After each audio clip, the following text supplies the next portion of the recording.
Você está por dentro do que é este projeto de lei 1904 de 2024? Eu vim aqui trazer alguns argumentos que não são argumentos vinculados à religião ou religiosos, mas são argumentos científicos jurídicos sobre este tema. No Brasil, o aborto é crime, de acordo com os artigos 124 a 128 do Código Penal. Porém, existem 3 excludentes de punibilidade, ou seja, uma isenção da pena, quando acontecem situações de grave risco de saúde à mãe, em casos de estupro ou de anencefalia. Porém, este projeto de lei visa delimitar um período gestacional para que aconteça o aborto. Então, a partir de 22 semanas, mais ou menos 5 meses e meio, haveria um agravamento da pena do crime do aborto. Ou seja, praticar o aborto após 22 semanas, aconteceria então uma equiparação do crime ao homicídio simples. Com isso, haveria um agravamento da pena. Então, por exemplo, o homicídio, matar alguém, é crime no Brasil, mas matar alguém por motivo torpe, há um agravamento da pena. Então, também o aborto é crime no Brasil, mas matar após os 5 meses, praticar o aborto após os 5 meses, haveria um agravamento da pena. Isso porque devido a um relaxamento em relação às dimensões do aborto, porque hoje em dia a mulher não precisa mais fazer um boletim de ocorrência para abortar. Basta ela se dirigir a um hospital, dizer que ela teve uma relação indesejada e ali o aborto lhe será concedido. E este projeto de lei ele teve uma matéria de urgência a ser tratada na Câmara dos Deputados devido a uma resolução do Conselho Federal de Medicina que proibiu um procedimento de assistolia fetal. No entanto, alguns partidos entraram com uma judicialização com a DPF 1141 na tentativa de revogar os efeitos dessa resolução. Então, por uma decisão monocrática, aconteceu então uma suspensão dessa decisão, dessa resolução, e então, utilizando-se deste argumento do artigo 128, por causa de situações de estupro. Mas neste limite gestacional não há o que se falar em aborto, mas em um parto prematuro, porque o bebê vai sair dali ou por uma cesárea ou por uma indução do parto. E como que é o procedimento da assistolia fetal que o Conselho Federal de Medicina proibiu e que houve esses partidos então que judicializaram?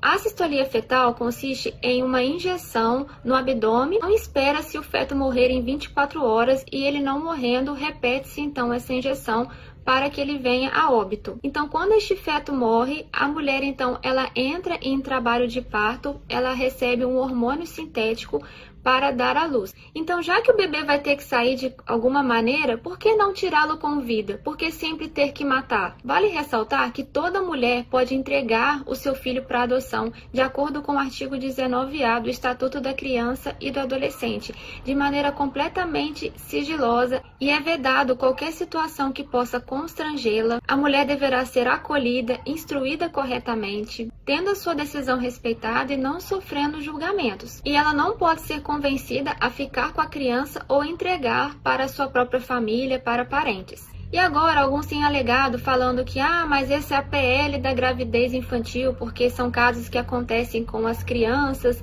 com as meninas, e então, quando agrava-se a pena, elas vão ficar então presas. Lembrando que em caso que as meninas engravidem, antes dos 18 anos, o Estatuto da Criança e do Adolescente prevê que até os 12 anos, a criança ela é inimputável. Ela receberá medidas de proteção no Conselho Tutelar, ou seja, nenhuma pena poderá ser atribuída a elas.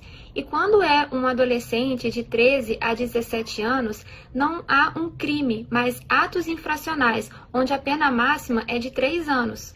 Lembrando os estágios da embriologia, que com 21 dias o coração já começa a bater.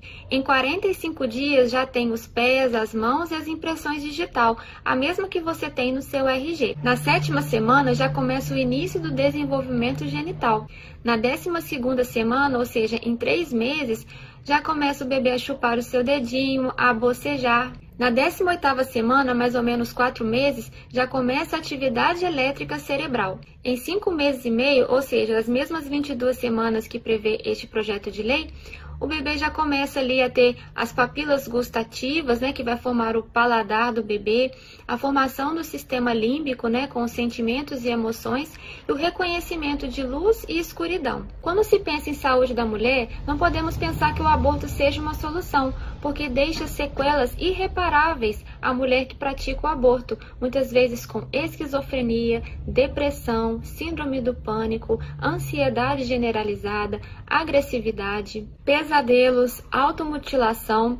Essa mulher, ela deve ser reintegrada na sua existência, reelaborando o sofrimento, tanto se for a situação do aborto, mas se for associado também a uma dimensão de estupro. Ela deve superar esses traumas através de uma equipe especializada e não simplesmente mandando cometer o aborto. Numa guerra como essa, a nossa responsabilidade é fazer este trabalho de conscientização, realmente como formiguinhas, no nosso ambiente, nas pessoas que estão conosco, e também não subestimar ao combate espiritual em relação ao aborto. Muitos países tidos por cristãos estão aprovando a legalização do aborto.